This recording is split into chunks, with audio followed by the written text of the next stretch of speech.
فقط یه روز مریضی چقدر تو رو لاغر کرده. دعا میکنم دیگه هیچ وقت مریض نشم. چرا؟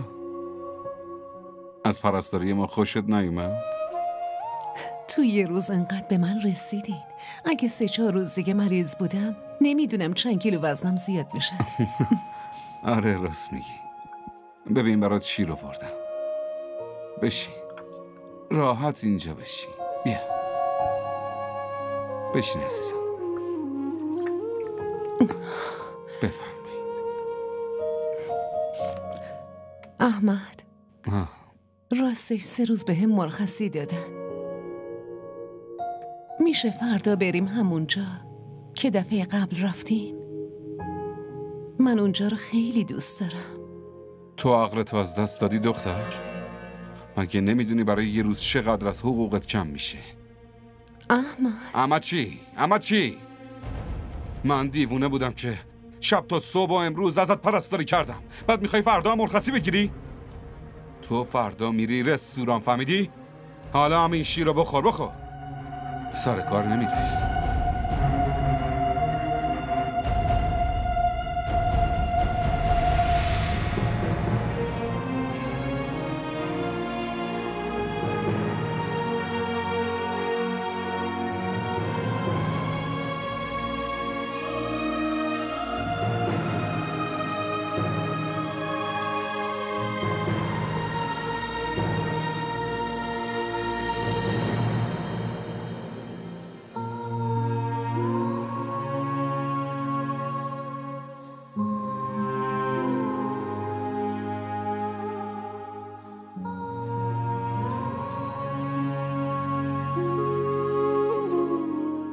مریم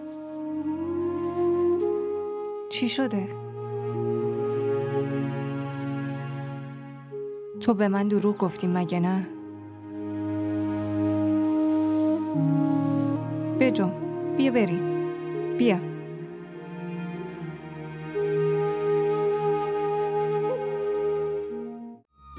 کانال ما رو سابسکرایب کنید. حمایت شما به ما روحیه میده.